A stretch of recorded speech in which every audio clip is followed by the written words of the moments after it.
Hello everyone, welcome back to this new video. दोस्तों स्वागत है आप सभी का UP PCS RO ARO prelims की टेस्ट सीरीज में। इस वीडियो में हम लोग दोस्तों बात करने वाले पॉलिटी टेस्ट सीरीज की बात करेंगे, जिसमें मोस्ट इंपॉर्टेंट क्वेश्चन को डिस्कस करेंगे जो आपके आने वाले एग्जाम्स के लिए इंपॉर्टेंट है। उससे पहले चीज़ हमको यहाँ पे क्लियर कर दें कि इस सेशन में, इस सीरीज में हम आपके लिए जो है कंप्लीट जीएस की टेस्ट सीरीज को कंप्लीट कराने वाले हैं, ठीक है। और इसमें क्या क्या आपका प्राचीन इतिहास, ठीक है, सारे सेगमेंट वाइज इतिहास, भूगोल, अर्थव्यवस्था, विज्ञान, पर्यावरण, राज्य व्यवस्था, करंट अफेयर। आपको जब तक एग्ज़ाम जब तक आएगा तब तक आपको कंप्लीट ये जीएस की टेस्ट सीरीज करा दी जाएगी प्रीलिम्स की, ठीक है। जो आपके आर और यूपी पीसीएस के लिए, जीएस के लिए एक साथ एकदम इंपॉर्टेंट होगा। आज हम स्टार्ट कर रहे हैं पॉलिटी से। इसके पहले जो है भूगोल करा चुके हैं, ठीक है, उत्तर प्रदेश स्पेशल हो चुका है। प्लेलिस्ट में वीडियो पड़ी है, जाकर आप वहाँ से देख सकते हैं। आज का हमारा जो सेशन है इसमें हम बात करेंगे पॉलिटी राज्य व्यवस्था के कुछ इंपॉर्टेंट प्रश्नों की बात करेंगे, ठीक है। उससे पहले एक चीज़ बता दें कि जो लोग पीसीएस मेंस के लिए दोस्तों पीसीएस मेंस के लिए लगे हुए हैं, पेपर 5-6 के लिए 100 क्वेश्चन आंसर राइटिंग मेंस की सीरीज चल रही है, जिसमें आपकी यूपी स्पेशल के लिए कुछ और पढ़ने की ज़रूरत नहीं पड़ेगी। आई थिंक सारे इंपॉर्टेंट टॉपिक्स इसमें कवर होंगे। तो जो दोस्त पीसीएस मेंस के लिए लगे हुए फटाफट से उस चीज़ को भी कवर अप करते चले। और इसके साथ साथ हमने आपके लिए प्रीलिम्स का टेस्ट सीरीज भी स्टार्ट कर दिया है। तो चलिए स्टार्ट करते हैं। और इससे पहले बता दें कि जो आपका, ठीक है, ये पेपर है 5 है, उसको कंप्लीट कराया जाएगा। साथ ही साथ जो आपका टेस्ट सीरीज है जीएस का, ठीक है, आने वाले 2 से 3 महीनों में आप लगे रहिए। जितनी भी टेस्ट सीरीज पॉसिबल हो पाएगी आपके लिए सारा यहाँ पे करा दिया जाएगा, ठीक है। और आपका क्या फीडबैक आप कमेंट करके ज़रूर बता दीजिएगा, ठीक है। जो लोग टेलीग्राम से नहीं जुड़े, टेलीग्राम से जुड़िए, जहाँ पर आपको पीडीएफ वगैरह सारी मिल जाएंगी, ठीक है। चलिए तो सेशन को स्टार्ट करते हैं। क्वेश्चन नंबर फर्स्ट है कि देखेंगे, इंपॉर्टेंट क्वेश्चन है, निम्नलिखित में से किस अधिनियम के अंतर्गत भारतीय विधान परिषद को बजट पर बहस करने की शक्ति प्राप्त हुई। तो यहाँ पे क्वेश्चन पॉलिटी का यहाँ पे बात ये कर रहा है कि जो बजट पर सिर्फ बहस करने की शक्ति प्राप्त हुई, ना कि वोटिंग की। ऑप्शन है हमारे पास कि भारतीय परिषद अधिनियम 1861, भारतीय परिषद अधिनियम 1892, या भारतीय परिषद अधिनियम 1909, या 1919 भारत शासन अधिनियम। इसका राइट आंसर क्या हो जाएगा दोस्तों? इसका राइट आंसर की अगर हम बात करेंगे तो राइट आंसर हो जाएगा ऑप्शन बी, भारतीय परिषद अधिनियम 1892 के तहत जो है ना कि भारतीयों को विधान परिषद में जो बजट पर सिर्फ बहस करने की जो है शक्ति प्राप्त हुई थी। इसका राइट आंसर क्या हो जाएगा? भारतीय परिषद अधिनियम 1892, ठीक है। Option B is the right answer. Next question देखेंगे। नेक्स्ट क्वेश्चन है कि राष्ट्रपति को जो अध्यादेश निर्गत करने की शक्ति प्राप्त हुई है या प्रेरित है, तो जो प्राचीन ब्रिटिश इतिहास का था उसमें से किस अधिनियम से ये प्रेरित है, ठीक है। तो भारत सरकार अधिनियम 1919, ठीक है, ऑप्शन है। और भारत सरकार अधिनियम 1935, भारत सरकार अधिनियम 1909, भारत सरकार अधिनियम 1947। आप काम एक करेंगे कि जब तक मैं क्वेश्चन रीड कर रहा हूँ, ठीक है, तब तक आप क्या करेंगे, अपने जो आपको जो आंसर सही लग रहा है उस आंसर को आप अपने मन में उसको टिक करें, ठीक है। उसके बाद से देखें फिर राइट आंसर क्या होता है। तो राष्ट्रपति को जो अध्यादेश निर्गत करने की शक्ति प्रेरित है दोस्तों, ये ऑप्शन बी राइट आंसर हो जाएगा, अधिनियम 1935। भारत सरकार अधिनियम 1935 से जो है राष्ट्रपति के अध्यादेश जारी करने की शक्ति निर्गत है, ठीक है। अगला क्वेश्चन देखेंगे। क्वेश्चन ये भी इंपॉर्टेंट है, सारे एक्ट से पॉलिटी के बेसिकली स्टार्ट है क्वेश्चन। तो जिस तरीके से जब से जैसे ये टेस्ट सीरीज आगे बढ़ेगी तो आपका सिलेबस वाइज जिस तरीके से आपका सिलेबस चलता है, सिलेबस के सारे पॉइंट्स को टच करते हुए ये क्वेश्चंस बनाए गए हैं। तो इसलिए आप इस क्वेश्चन को मिस नहीं करेंगे टेस्ट सीरीज को। इस टेस्ट सीरीज को लगाने का मतलब है कि आपका सारा इसके साथ साथ क्या हो जाएगा, आपका जो स्टैटिक पोर्शन है वो रिविज़न हो जाएगा। अगला क्वेश्चन है 1909 के इंडियन काउंसिल एक्ट में किस बात की व्यवस्था की गई थी, ठीक है। 1909 का जो इंडियन काउंसिल एक्ट भारत परिषद अधिनियम था, तो उसके बारे में दिया है कि द्वैध शासन प्रणाली की व्यवस्था की गई थी। बिल्कुल नहीं। सांप्रदायिक प्रतिनिधित्व, ठीक है, और संघीय पर प्रांतीय व्यवस्था और प्रांतीय व्यवस्था। इसका राइट आंसर क्या हो जाएगा? ऑप्शन बी सांप्रदायिक, ठीक है। कम्युनल के बेस पे जो है सांप्रदायिक प्रतिनिधित्व का व्यवस्था किसमें किया गया? 1909 के इंडियन काउंसिल गवर्नमेंट एक्ट में इस बात की व्यवस्था की गई थी, ठीक है। तो आप देख रहे हैं कि जो भी सारे एक्ट हैं पॉलिटी के वो यहाँ पे इंपॉर्टेंट है, उन सबको आपको एक बार ध्यान से देख लेना है किसमें किस एक्ट में कौन सी बातें कही गई है। डायरेक्ट इसी तरीके से आपसे क्वेश्चन पूछा जाता है। क्वेश्चन नंबर 4 है कि कैबिनेट मिशन योजना जो है उसके अंतर्गत संविधान निर्मात्री परिषद का जो बना उसमें प्रत्येक प्रांत को आवंटित सदस्य कितनी संख्या पर निर्धारित करने के लिए जो प्रतिमंडल थी उसमें जनसंख्या का अनुपात क्या था, ठीक है। यानी जो उसमें कैबिनेट मिशन योजना के अंतर्गत जो प्रत्येक प्रांत को सदस्य आवंटित किए गए थे तो उसमें संख्या कितनी निर्धारित की गई थी, मतलब कितनी जनसंख्या पर एक सदस्य को निर्धारित किया गया था। तो ऑप्शन है 8 लाख व्यक्ति, 10 लाख व्यक्ति, या 12 लाख, या 15 लाख। तो इसका राइट आंसर हो जाएगा दोस्तों ऑप्शन बी 10 लाख प्रति व्यक्ति, ठीक है। तो ये जो 10 लाख प्रति व्यक्ति एक सदस्य को क्या किया गया था, यहाँ पे आवंटित किया गया था। अगला क्वेश्चन देखेंगे, क्वेश्चन नंबर 5, ठीक है। ये क्वेश्चन भारतीय संविधान का गठन किया गया था, किसके अंतर्गत जो है भारतीय संविधान सभा का गठन किया गया था। काफ़ी इंपॉर्टेंट क्वेश्चन है, कई बार पूछा हुआ है, तो इसको स्टार लगा लीजिएगा इस क्वेश्चन को। क्वेश्चन में कह रहा है कि भारत सरकार अधिनियम 1935 के अंतर्गत, बिल्कुल नहीं। क्रिप्स योजना 1942 के अंतर्गत, नहीं। कैबिनेट मिशन योजना 1946 के अंतर्गत, ये हो जाएगा सी आपका राइट आंसर। भारतीय स्वतंत्रता अधिनियम 1947, इसका कोई मतलब नहीं, इसके तहत तो भारत को 2 भागों में बांट दिया गया था। तो क्या होगा, संविधान सभा का गठन जो है किसके अंतर्गत किया गया था, कैबिनेट मिशन योजना के अंतर्गत, जो 1946 में आया। अब यहाँ पे क्वेश्चन और हम आपको बता दें, जैसे इन चारों को अगर आपको दे दे, ठीक है, इन चारों को इसका डेट हटा दें, ठीक है, तो आपको कह देगा ये क्या क्वेश्चन में, डेट को पहले कट कर दे, ठीक है। इन चारों को दे दिया, कहेगा क्रोनोलॉजिकल ऑर्डर में अरेंज किए, जिस तरीके से इतिहास में घटनाएं घटित हुई हैं उस तरीके से इसको अरेंज कीजिए। तो इस तरीके से भी क्वेश्चन का आपको ध्यान रखना है कि कौन सा दिन किस डेट में आया है, और उसका क्रोनोलॉजिकल ऑर्डर में भी अगर आपसे पूछ ले। इस तरह क्वेश्चन कई बार प्रीलिम्स से पूछा हुआ, इसलिए आपको बता रहे हैं कि 2-4 इस तरह की योजना दे देगा या फिर नाम दे देगा, उसको कहेगा कि आपको क्रोनोलॉजिकल ऑर्डर में अरेंज कीजिए। अभी इसी को दे देता तो आपको अरेंज करना होता, तो भारत सरकार दिन 1935 शुरू करके हम इसको अरेंज कर लेते, ठीक है। तो ये क्वेश्चन भी इस तरह का ध्यान रखिएगा। अगला क्वेश्चन है क्वेश्चन नंबर 6, कह रहे भारतीय संविधान को बनाने तो भारतीय संविधान सभा के कुल कितने अधिवेशन हुए। भारत का जो अपना संविधान है, इस संविधान को बनाने के लिए संविधान सभा ने कितने कुल अधिवेशन किए। ऑप्शन है 7 अधिवेशन, 9 अधिवेशन, 11 या 15। तो इसका राइट आंसर हो जाएगा दोस्तों, ठीक है, राइट आंसर हो जाएगा ऑप्शन सी, कुल 11 अधिवेशन किया गया भारतीय संविधान को बनाने के लिए, ठीक है। देखिए, किसी भी क्वेश्चन अगर आपको कहीं कोई डाउट लग रहा हो तो ठीक है, उसको आप कमेंट जरूर कर दीजिएगा, क्योंकि यहाँ पे सारे क्वेश्चन आपको एक अच्छे लेवल के क्वेश्चन आपको यहाँ पे देखने को मिल रहे हैं, ठीक है। अगला क्वेश्चन देखेंगे, क्वेश्चन नंबर 7, B.R. अम्बेडकर जो संविधान सभा में निर्वाचित हुए थे, किस कॉन्स्टिट्यूंसी से ये निर्वाचित हुए थे। बंगाल से, बम्बई प्रेसिडेंसी से, तत्कालीन मध्य भारत से, पंजाब से, ठीक है। तो इसका राइट आंसर हो जाएगा दोस्तों यहाँ पे, ठीक है, बम्बई प्रेसिडेंसी से, ठीक है। इसके पहले वो बंगाल से हुए थे, लेकिन जब विभाजन में उसमें चला गया पाकिस्तान में, तो फिर इनको यहाँ से बम्बई प्रेसिडेंसी से इनको क्या किया गया, निर्वाचित किया गया, ठीक है। नेक्स्ट क्वेश्चन देखते हैं। नेक्स्ट क्वेश्चन है क्वेश्चन नंबर 8, किसने कहा था संविधान सभा कांग्रेस थी और कांग्रेस भारत था। तो ये बेसिकली एक स्टेटमेंट है। इस तरह के भी क्वेश्चन आपसे पूछे जाते हैं और पीवाईक्यू में पूछे भी गए हैं कि कोई एक स्टेटमेंट दे दिया, पूछेगा कि इनके द्वारा कहा गया है। तो ऑप्शन है ग्रैनविल ऑस्टिन, जी ऑस्टिन, C.R. एटली, विंस्टन चर्चिल या लॉर्ड माउंटबेटन।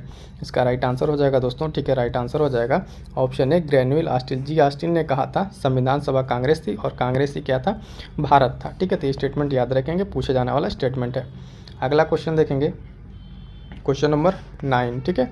संविधान सभा द्वारा स्थापित मौलिक अधिकारों और अल्पसंख्यकों हेतु सलाहकार समिति के अध्यक्ष कौन थे। यहाँ से भी क्वेश्चन इंपॉर्टेंट हो जाता है कि बहुत सारी जो समितियाँ बनाई गई हैं उनके कौन से अध्यक्ष रहे हैं, तो उस बारे में भी आपको क्या करना है, ध्यान देना है, ठीक है। इसमें ऑप्शन हमारे पास पंडित नेहरू, ठीक है, सरदार पटेल, B.N. राव और अम्बेडकर। इसका राइट आंसर क्या हो जाएगा, ठीक है। कौन सी समिति ये पूछा गया, अल्पसंख्यक समिति। तो इस समिति का अध्यक्ष कौन थे, सरदार पटेल, ठीक है, इंपॉर्टेंट हो तो सरदार पटेल। पंडित नेहरू के बारे में भी 2-3 देख लीजिएगा, ठीक है। और अम्बेडकर जो प्रारूप समिति के अध्यक्ष थे, डॉक्टर अम्बेडकर, ठीक है, ड्राफ्टिंग कमेटी। तो इस तरह की जो सारी कमेटियाँ हैं उन सबको आप एक बार जरूर यहाँ से रिवाइज कर लीजिएगा। रिवाइज करने का टेस्ट तरीका आपको बता दें कि जिस तरीके से आपका जो क्वेश्चन जहाँ पे जो गलत हो रहा है क्वेश्चन, ठीक है, जैसे जो क्वेश्चन गलत हुआ उसको सबको स्टार लगाए, उस टॉपिक को जाके देखिए, उस टॉपिक के क्वेश्चंस को देखिए और उससे रिलेटेड इर्द गिर्द जो भी चीज़ें हैं उसको रिवाइज कर लिए। जैसे कि अभी यहाँ पर हम देखेंगे कि समिति के बारे में बात की गई, ठीक है, जो संविधान सभा द्वारा जो भी समितियाँ थी, तो वहाँ पे कौन कौन सा और अन्य समितियाँ, उन समितियों को जाकर रिवाइज एक बार जरूर कर लेंगे। अगला क्वेश्चन देखेंगे, क्वेश्चन नंबर 10, ठीक है। क्वेश्चन नंबर 10 क्या कह रहा है, भारत में न्यायिक पुनरीक्षण जुडिशियल रिव्यू की संकल्पना जो है निम्नलिखित देश से ली गई, किस देश से ली गई जुडिशियल रिव्यू की व्यवस्था। ऑप्शन है हमारे पास देखेंगे अगर यूनाइटेड किंगडम, संयुक्त राज्य अमेरिका, USA और ऑस्ट्रेलिया, सॉरी USR है, ये USA नहीं, USR है यानी रसिया जो उस टाइम का था। तो जुडिशियल रिव्यू कहाँ से लिया गया, इसका राइट आंसर हो जाएगा दोस्तों ऑप्शन बी, संयुक्त राज्य अमेरिका, ठीक है। USA से लिया गया क्या, जुडिशियल रिव्यू की व्यवस्था। अब यहाँ से आप देखेंगे कि बहुत सारे क्वेश्चन बनते हैं कि भारतीय संविधान में जो प्रावधान है, मूल कर्तव्य कहाँ से लिया गया है, मौलिक कर्तव्य कहाँ से लिया गया है, ठीक है। उसके साथ साथ जो फंडामेंटल राइट हैं, बहुत सारे समवर्ती सूची, इस तरह बहुत सारे क्वेश्चन हैं, उन सबको आप यहाँ से रिवीजन करेंगे जाके, ठीक है। तो इसका राइट आंसर समझ में आएगा, जुडिशियल रिव्यू कहाँ से, USA से, ठीक है, संयुक्त राज्य अमेरिका से। अगला क्वेश्चन देखेंगे, देखिए इंपॉर्टेंट क्वेश्चन है, उसी तरीके से है। कह रहा है भारतीय संविधान कुछ विशेषताएं दी गई हैं और दुनिया भर के विभिन्न संविधानों से ली गई हैं, निम्नलिखित विचार करना है और बताना क्या है कौन सा सही सुमेलित है, ठीक है। तो मजबूत केंद्र वाला संघ जो है ऑस्ट्रेलिया संविधान से लिया गया है, बिल्कुल नहीं, ये तो कनाडा से था। समवर्ती सूची, ये कनाडा, ये गलत कर देखिए, यहाँ पे दोनों चेंज कर दिया है, ठीक है। तो ये दोनों तो गलत हो जाएंगे, एक काट दीजिए, दो काट दीजिए। राज्यसभा के सदस्यों का नामांकन आयरिश संविधान, ये सही लग रहा है। और आपातकालीन प्रावधान दक्षिण अफ्रीका नहीं, यहाँ से तो दक्षिण अफ्रीका से क्या लिया गया दोस्तों, अमेंडमेंट लिया गया है। आपातकालीन ठीक है, ये यहाँ से नहीं लिया गया है। पूछ क्या रहा है कि इसमें से कौन सा सही सुमेलित है, 1 और 2 तो कट जाएगा, ठीक है, 2 के साथ ये भी कट जाएगा और 4 भी कट जाएगा, तो बचे कौन सा हमारे पास, केवल 3, ठीक है। राइट आंसर इसका क्या हो जाएगा, बी। एक बार देखिए क्वेश्चन को फिर से आप, इसमें क्या क्या दिया हुआ है कि ये दोनों तो आपस में गलत हो गए, 1 और 2, क्योंकि समवर्ती सूची ऑस्ट्रेलिया और कनाडा से मजबूत संघ वाला, और ये तीसरा हमारा सही था, चौथा भी गलत हो, दक्षिण अफ्रीका से कॉन्स्टिट्यूशन अमेंडमेंट लिया गया है ना। तो ये सारी चीज़ें, तो ऑप्शन के अकॉर्डिंग हमारा यहाँ पे क्या हो जाएगा, केवल बी, यानी ऑप्शन 3 केवल राइट आंसर हो जाएगा, ठीक है। इस तरह से क्वेश्चन देखिए जो कंसेप्ट बेस पे रहेंगे, आपको जो याद करने हैं उस सभी क्वेश्चन इस पर आपको मिल जाएंगे। अगला क्वेश्चन देखिए, इंपॉर्टेंट क्वेश्चन है, क्वेश्चन नंबर 12। भारतीय संविधान में जो निर्मात्री परिषद झंडा समिति, देखिए एक और समिति आएगा, झंडा समिति के अध्यक्ष कौन थे। ऑप्शन है आपके पास, ऑप्शन देखेंगे, सी राजगोपालाचारी, डॉक्टर राजेंद्र प्रसाद, जेबी कृपलानी और डॉक्टर अंबेडकर। तो राइट आंसर क्या हो जाएगा इसका, डॉक्टर राजेंद्र प्रसाद, ऑप्शन बी, ठीक है। डॉक्टर राजेंद्र प्रसाद क्या थे, भारतीय में जो निर्मात्री परिषद थी संविधान की, उसमें झंडा समिति के अध्यक्ष थे, कौन, राजेंद्र प्रसाद, ठीक है। बी आर अम्बेडकर के बारे में बताया कि प्रारूप समिति के अध्यक्ष थे, उसमें कितने मेंबर थे, कुल 7 मेंबर थे, भी याद रखिएगा, ठीक है। नेक्स्ट क्वेश्चन देखते हैं, क्वेश्चन नंबर 13 कह रहा है भारतीय संविधान को कितने भागों में विभाजित किया गया है। तो सिंपल सा क्वेश्चन है, 16 भागों में, 20 भागों में, 24 भागों में, 25 भागों में। तो इस समय के अनुसार जो वर्तमान में है कितने भागों में, 25 भागों में, ठीक है। राइट आंसर 25 भाग है। मूलतः इसके पहले कितने भाग थे, 22 भाग थे, लेकिन अभी देखेंगे टोटल लेके तो कितने हो गए, 25 भाग हो गए, ठीक है। तो याद रखेंगे संविधान में कितने भाग में है, कितने अनुसूचियाँ हैं, है ना, किस किस संविधान के किस अनुसूची में क्या चीज़ कही गई है, किस पार्ट में किस चीज़ का मेंशन है, किस बात का उल्लेख किया गया है, ये सब सारी चीज़ें रखिएगा। बेसिक से यहाँ क्वेश्चन बनता है, इस पॉइंट्स आपको बता दे रहे हैं। अगला क्वेश्चन देखिए इसी तरीके का है कुछ, क्वेश्चन नंबर 14, ठीक है। कह रहा है कि सुमेलित करना है, मौलिक अधिकार है, मौलिक कर्तव्य है, संघ है, आपात व्यवस्था, किस किस संविधान के किस भाग से उल्लिखित है। तो यहाँ पे देखेंगे सबसे पहले मौलिक अधिकार, मौलिक अधिकार किस भाग में है, संविधान के भाग के 4(1) में, यानी पहला का पहला हो जाएगा, ठीक है, पहला का पहला। मौलिक कर्तव्य किस में है, मौलिक कर्तव्य, 1 मिनट के, संघ और आपातकाल दिया है ना, ठीक है। तो मौलिक कर्तव्य फंडामेंटल ड्यूटीज़ जो है वो हमारा किस में है, भाग 4(1) में, ठीक है। और मौलिक अधिकार फंडामेंटल राइट ये हो जाएगा भाग 3 में, ठीक। आपात उपबंध और संघ, संघ जो है यूनियन के बारे में बात किया भाग 5 में, और इमरजेंसी प्रोविज़न जो है ये 18वें भाग में। पहले वाला थोड़ा सा गलत हो गया, तो ये किस में हो जाएगा, आपात इसमें हो जाएगा, संघ 5 में, और मौलिक कर्तव्य 4(1), और अधिकार जो है पार्ट 3 से है। तो इस हिसाब से आपका ए का 2 और बी का पहला, इसको ऑप्शन में देखना हमें, ए का 2 और यहाँ पे ABCD दिया हुआ है 2 और बी का पहला, ए का 2 बी का पहला, तो दोनों कट जाएंगे। और सी का जो हमारा चौथा था, सी का चौथा, यानी ऑप्शन ए यहाँ पे हमारा क्या हो जाएगा, राइट आंसर हो जाएगा, ठीक है। इसको मैच करने एक बार फिर से यहाँ बता दे रहे हैं, पहली बार थोड़ा सा मिस्टेक हो गया था। अब यहाँ पे देखिए मौलिक कर्तव्य मौलिक अधिकार जो है भाग 3 में है, मौलिक कर्तव्य 4(1) में, ठीक। और संघ किस में है, संघ आपका 5 में हो जाएगा, और इमरजेंसी 18 में हो जाएगा, ठीक है। अगला क्वेश्चन देखते हैं, ये कहीं भी थोड़ा बस। नेक्स्ट क्वेश्चन देखें, क्वेश्चन नंबर 15, भारतीय संविधान के किस अनुच्छेद में अंतर्गत अखिल भारतीय सेवाओं का प्रावधान किया गया, जो ऑल इंडिया लेवल सर्विसेज हैं, किस आर्टिकल में उल्लेख है, ठीक है। तो अनुच्छेद 310, 311, 312 और 313। तो इसका राइट आंसर क्या हो जाएगा, अनुच्छेद 312, ठीक है। ऑप्शन सी इसका राइट आंसर हो जाएगा, ठीक है। ऑल इंडिया सर्विसेज जो UPSC कंडक्ट कराती है उसके लिए इसमें 312 में बात की गई है, ठीक है। यहाँ पे आपसे एक क्वेश्चन पूछते हैं, इसको जरा अगर आपको देखते हैं आता है कि नहीं, इसको कमेंट करो। इसमें यहाँ पे एक क्वेश्चन बनेगा किस पार्ट में है संविधान के, ठीक है, संविधान किस पार्ट में है, तो इसको जरा आप कमेंट करके बताइएगा। तो चलिए नेक्स्ट क्वेश्चन आपके लिए, क्वेश्चन नंबर 16,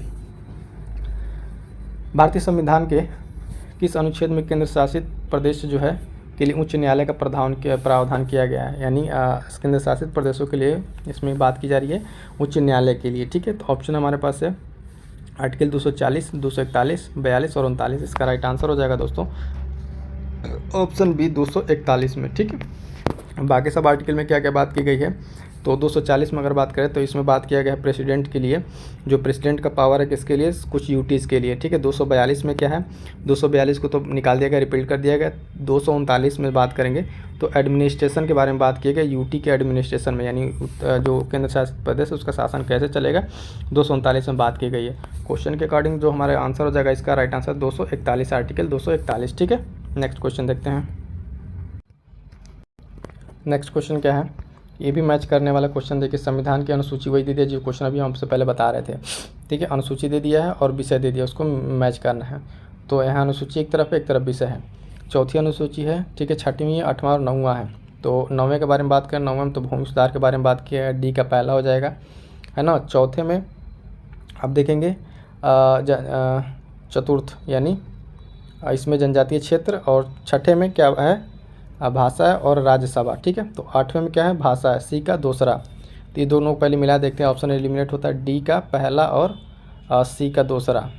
ऑप्शन अगर आप देखें तो डी का पहला आपका यहाँ पे और सी का दूसरा, यानी आप ऑप्शन आपका ये हो जाएगा, सी यहाँ पे हो जाएगा, ए का हो जाएगा तीसरा। चौथे में क्या हो जाएगा, चौथे में आपका यहाँ पे ए का हो जाएगा आपका राज्यसभा, ठीक है।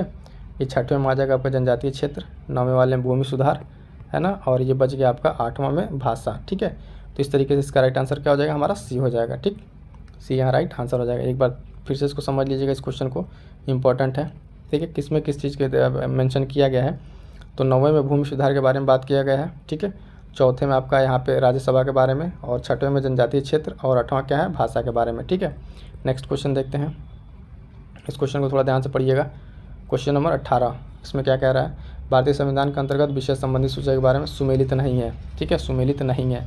तो इसको थोड़ा सा ध्यान से देखना है। वन जो है समवर्ती सूची में है, शेयर बाजार को कह रहा है समवर्ती सूची में, डाकघर, बचत बैंक संघीय सूची, जन स्वास्थ्य जो है राज्य सूची, ठीक। तो इसमें कौन सा मैच नहीं है, देखिए यहाँ पे शेयर बाजार अगर आप देखेंगे तो ये समवर्ती सूची का नहीं है, जबकि ये संघीय सूची का है, यानी यूनियन का है, ठीक है।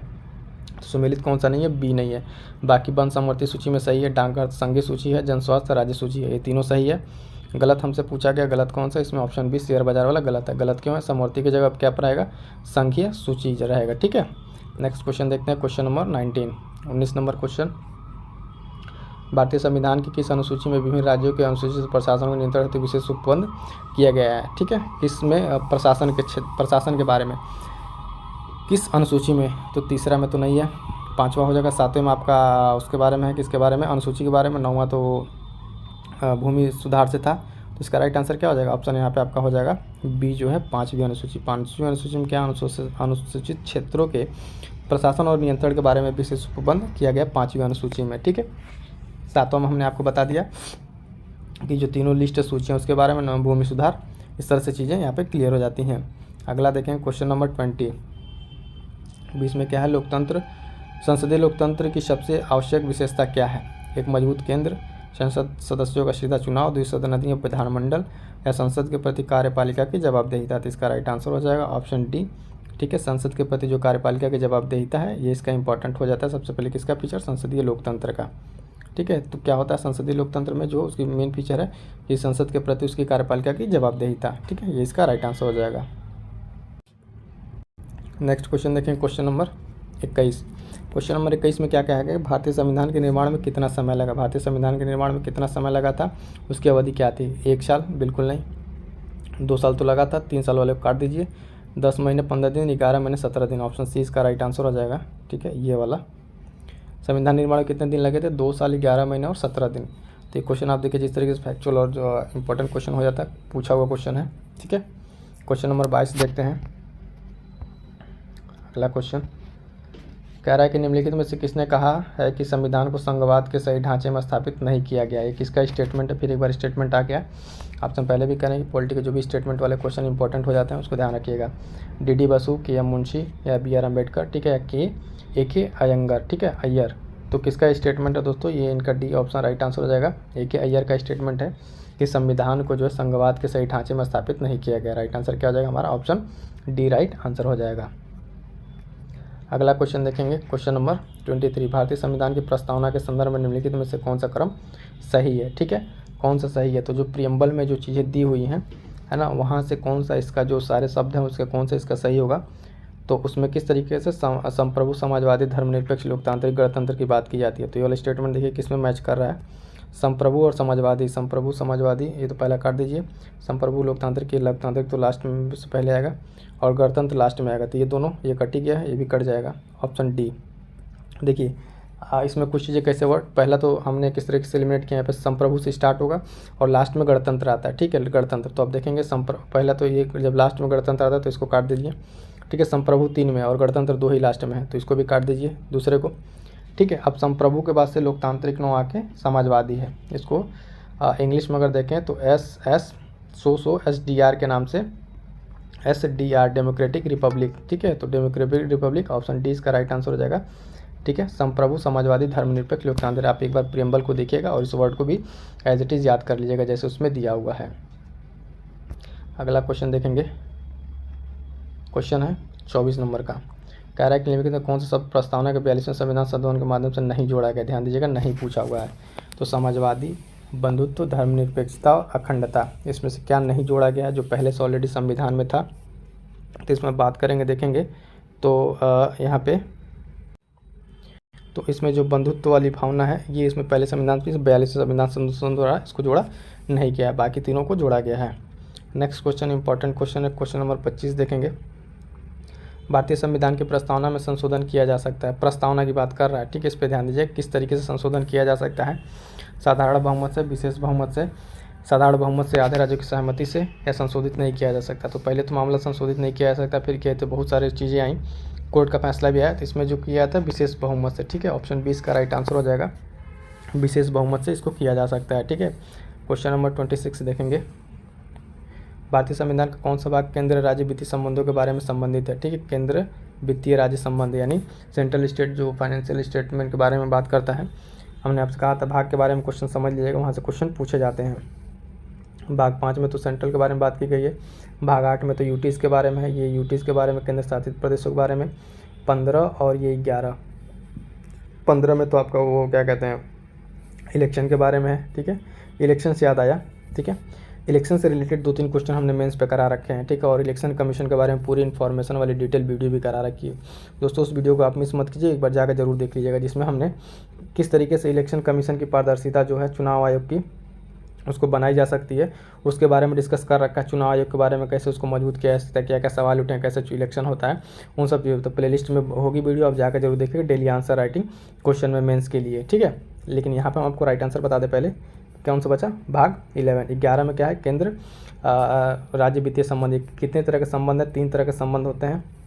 एक जो देखेंगे लेजिस्लेटिव संबंध होता है, उसके बाद से एडमिनिस्ट्रेटिव संबंध और फाइनेंशियल संबंध। ठीक है, तो तीनों का अलग अलग आर्टिकल का रेंज है, वहाँ पे और डिटेल में जाकर आप देख लीजिएगा। ठीक है, नेक्स्ट क्वेश्चन है 27 नंबर। छठी अनुसूची के प्रावधान निम्नलिखित किस राज्य पर लागू नहीं होते हैं। ठीक है, किस राज्य पर लागू नहीं होते हैं, तो मेघालय, त्रिपुरा, मिजोरम या मणिपुर। इसका राइट आंसर क्या हो जाएगा दोस्तों, ऑप्शन डी मणिपुर। ठीक है, मणिपुर पे ये लागू नहीं होते 6 शेड्यूल, ऑप्शन डी मणिपुर। बाकी इन तीनों पे लागू होते हैं 6 के ये प्रोविजंस। तो इस चीज़ को भी ध्यान रखिएगा, मेघालय, त्रिपुरा, मिजोरम पे लागू होते हैं, इस पे लागू नहीं होते थे। ये हमारा राइट आंसर क्या हो जाएगा यहाँ पे, ऑप्शन राइट डी हो जाएगा मणिपुर। ठीक है, अगला देखेंगे क्वेश्चन नंबर 28। भारतीय संविधान के निम्नलिखित किस अनुच्छेद में राज्य शब्द को परिभाषित किया गया। अनुच्छेद 1, अनुच्छेद 8, 10 या 12, यानी राज्य शब्द को किसमें परिभाषित किया गया दोस्तों, तो ये हो जाएगा आर्टिकल 12। ठीक है, इसमें बताया गया है कि राज्य शब्द क्या है और राज्य शब्द से तात्पर्य क्या है। डिटेल में इसको देखेंगे तो वहाँ पे आपको समझ में आएगा। अगला क्वेश्चन देखेंगे, इसी तरीके के देख लिया आपसे प्रीलिम्स के हूबहू क्वेश्चन बने हुए PYQ में, थोड़ा सा भी मिस मत कीजिएगा इस सेशन को, इसको मैच करना है। क्वेश्चन नंबर 29 को देख लेते हैं थोड़ा। सुमेल करना है, राज्य दिया हुआ और उसका राज्य जब को उसको पूर्ण राज्य का दर्जा दिया है, गोवा, हरियाणा, मेघालय, सिक्किम। ठीक है, तो गोवा को तो आप देखेंगे सबसे लास्ट में मिला था इसमें। ठीक है, सबसे लास्ट में गोवा कितना हो जाएगा 1987। ठीक है, हरियाणा लगभग आई थिंक 72, तो बी का कौन सा हो जाएगा, हरियाणा आपका हो जाएगा 1966। ठीक है, बी का पहला और ए का चौथा। पहले देखिए कौन कौन से ऑप्शन आपके कटेंगे, सी कट जाएगा, ए भी कट जाएगा, तो बी का कौन सा हमने कहा, बी का आप देखेंगे दूसरा, यानी ऑप्शन डी इसका राइट आंसर हो जाएगा। ठीक है, कौन कौन सा एक बार यहाँ समझ लीजिए, यहाँ पे भी देख लिए बहुत सारे अदर भी स्टेट हैं अन्य स्टेट जिनका एक दिया हुआ है एक जगह पॉलिटी में, उनको आप एक बार याद कर लीजिए। गोवा 1987 है ना, हरियाणा आपका 1966, मेघालय आपका 1972 और सिक्किम 1975।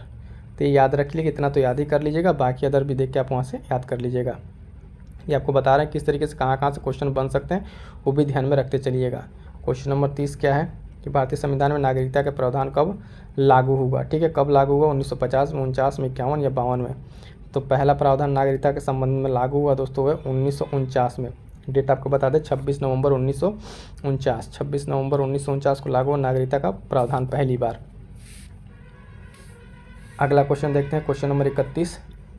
इसमें क्या कह रहा है, भारतीय संविधान के किस अनुच्छेद के तहत एक उच्च न्यायालय मौलिक अधिकारों की रक्षा के लिए रिट जारी कर सकता है। उच्च न्यायालय की बात कर रहा है, सर्वोच्च न्यायालय की बात नहीं कर रहा। अनुच्छेद 15, 32 और 35 और 226। यहाँ पर आगे आप ऑप्शन देखते क्या लगा देंगे, ऑप्शन बी। ठीक है, तो ये आपका तुरंत गलत हो जाएगा।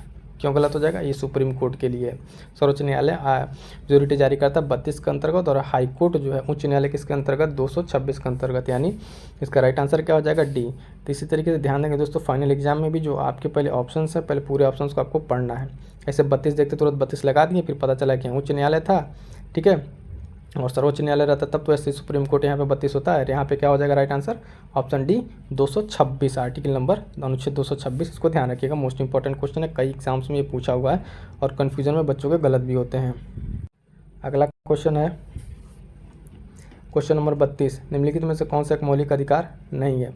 कौन सा अधिकार नहीं है, मौलिक अधिकार की बात कर रहा है। ठीक है, उत्पीड़न के खिलाफ अधिकार, समान काम के लिए समान वेतन, कानून के समक्ष बराबरी, धर्म की स्वतंत्रता का अधिकार। तो यहाँ पर देखेंगे ये भी अधिकार है, कानून के समक्ष बराबरी का अधिकार, ये भी उत्पीड़न के खिलाफ ये भी है, समान काम के लिए समान वेतन, ये जो है डीपीएसपी में, किसमें है, डीपीएसपी में, यानी आप देखेंगे कि डीपीएसपी का पार्ट हो जाता है, इसका नहीं होगा। तो यानी राइट आंसर यहाँ पे क्या हो जाएगा, ऑप्शन बी यहाँ पे राइट आंसर हो जाएगा। ठीक है, अगला क्वेश्चन देखेंगे, एकदम बेसिक से पॉलिटी के क्वेश्चन है, सारे इंपॉर्टेंट है। संविधान का कौन सा अनुच्छेद दोष सिद्धि के मामलों में अभियुक्तों को दोहरे दंड एवं स्व अभिशंसन से संरक्षण प्रदान करता है। अनुच्छेद 19, 22, 21 या 20। तो जो दोहरे दंड से जो इसमें छूट प्रदान करता है वह अनुच्छेद 20। ठीक है, आर्टिकल 20 हो जाएगा आपका इसका राइट आंसर।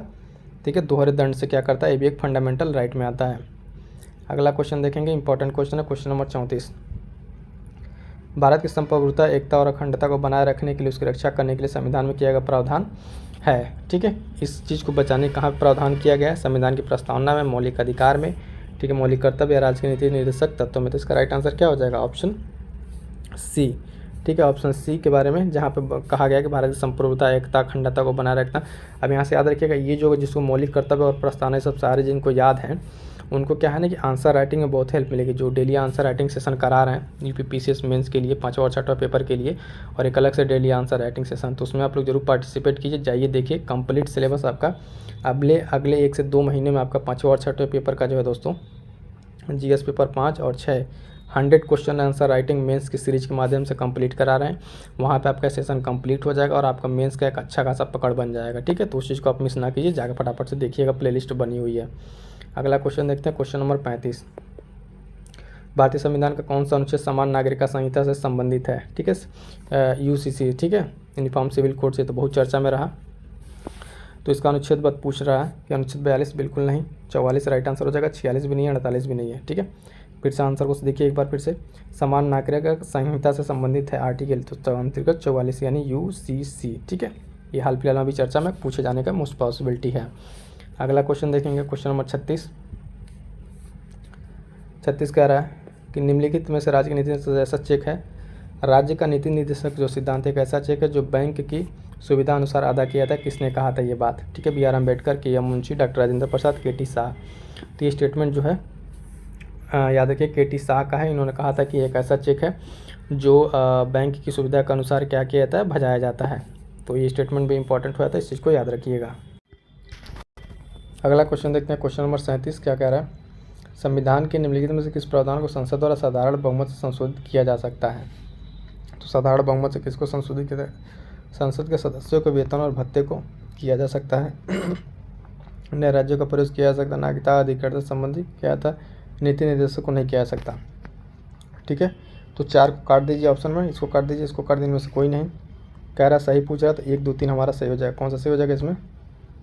राइट आंसर हो जाएगा ऑप्शन ए 1 2 3। ठीक है, ये तीनों को किया जा सकता है। संसद के नए सदस्यों को जो वेतन है उनको, नए राज्यों का प्रवेश, नागरिकता संबंधी सब चीज़ें की जा सकती हैं। अगला क्वेश्चन देखेंगे, इंपॉर्टेंट है। भारत में न्यायिक सक्रियता संबंधित है किससे? प्रतिबद्ध न्यायपालिका से, जनहित याचिका से, न्यायिक संयम से, न्यायिक स्वतंत्रता से। तो राइट आंसर क्या हो जाएगा? ऑप्शन बी जनहित याचिका से। ठीक है, PIL से संबंधित है ये। न्यायिक सक्रियता किससे संबंधित है? PIL से। तो इंपॉर्टेंट क्वेश्चन है, ध्यान रखिएगा। अगला मोस्ट इंपॉर्टेंट क्वेश्चन, रिपीटेड एकदम कितनी बार, बहुत सारे एग्जाम से पूछा हुआ, कि संविधान संशोधन द्वारा दिल्ली को राष्ट्रीय राजधानी क्षेत्र का दर्जा दिया गया है? 67वां, 69वां, 68 और 70वां। ये होगा किसमें? 69वां में। ठीक है, 69वां में क्या दिया गया? राष्ट्रीय राजधानी क्षेत्र को दर्जा दिया गया। और इसके सीट के बारे में बात करेंगे तो शायद लेकिन 70 वाले में किया गया है। अगला देखेंगे क्वेश्चन नंबर 40। क्वेश्चन नंबर 40 क्या है? निम्नलिखित में से किसमें उच्चतम न्यायालय न्यायाधीशों को नियुक्त कार्यपालिका विधायिका एवं मुख्य न्यायाधीश की भागीदारी की अनुशंसा की गई? किस उसमें की गई? तो संविधान के कार्यान्वयन पुरस्कार राष्ट्रीय आयोग द्वारा? बिल्कुल नहीं। राष्ट्रीय न्यायिक आयोग? नहीं। द्वितीय प्रशासनिक सुधार आयोग? इसमें किया गया। विधायक का प्रतिबंध? नहीं। तो देखिए इसमें कह रहा है, क्वेश्चन को समझिए, थोड़ा इंपॉर्टेंट क्वेश्चन हो जाता है। उच्चतम न्यायालय में न्यायाधीशों की जो नियुक्ति है वो कार्यपालिका विधायिका और मुख्य न्यायाधीश की भागीदारी की अनुशंसा की गई। किस आयोग ने रिकमेंड किया है? तो ये जो रिकमेंड किया है द्वितीय प्रशासनिक सुधार आयोग द्वारा किया गया था। अब द्वितीय प्रशासनिक सुधार आयोग की बात आई है तो थोड़ा सा बातें जान लीजिए यहाँ पे। 31 अगस्त 2005 को, ठीक है, इसकी रिपोर्ट आती है। इसके चेयरमैन कौन थे? बीरप्पा मोइली। ठीक है, बीरप्पा मोइली नाम याद रखिएगा। और प्रथम प्रशासनिक सुधार आयोग के अध्यक्ष जो है मोरारजी देसाई थे। और द्वितीय कौन है? बीरप्पा मोइली थे। क्वेश्चन इंपॉर्टेंट हो जाता है। ठीक है, एक चीज़ और बता दें दोस्तों, जो साथी नए हैं और या फिर जो लोग जुड़े हुए हैं उनके लिए कि इम्पॉर्टेंट देखिए यहाँ पे कंप्लीट आपके लिए दोस्तों, कंप्लीट प्री और मेंस के लिए, ठीक है, जो बचे हुए समय का एक प्रॉपर यूटिलाइजेशन किया जा सकता है उस तरीके से फ्रेम करके आपके यहाँ प्रोग्राम में दिया जा रहा है। पहला चीज़ कि प्रीलिम्स ओरिएंटेड आपको घटना चक्र की जो 15,000 क्वेश्चन हैं उनको सेगमेंट वाइज, ठीक है, इतिहास, भूगोल, ठीक है, इस तरीके से सेगमेंट में बांट के यहाँ पे चीज़ें कराई जा रही हैं OMCQ प्रैक्टिस प्रीलिम्स के लिए। उसके बाद से अलग से टेस्ट सीरीज कराया जाएगा सब्जेक्ट वाइज। कुछ टेस्ट सीरीज अपलोडेड है, उसको भी जाकर आप देख सकते हैं। और साथ साथ जो आपका ये आंसर राइटिंग सीरीज चल रहा है तो आपके लिए मोस्ट इंपॉर्टेंट हो जाता है, जिसको आप अभी अटेम्प्ट कर रहे हैं, है ना। और उसके साथ जो स्पेशल ये प्रोग्राम है स्टैटिक पोर्शन का, इसको आप जरूर कवर कीजिए। और जिन लोगों ने आंसर राइटिंग का ये बेसिक सेशन नहीं देखा उसको जाकर जरूर देखिए कि किस तरीके से बिगिनर्स मेंस की आंसर राइटिंग को करें, किस तरीके से अपने आंसर राइटिंग को इम्प्रूव कर सकते हैं। तो ये सब सारी चीज़ें आपके लिए काफ़ी इंपॉर्टेंट होने वाली है। तो दोस्तों जाके आप इस वीडियो को जरूर देखें। ठीक है, मिलते हैं किस नेक्स्ट वीडियो में, तब तक के लिए थैंक यू सो मच।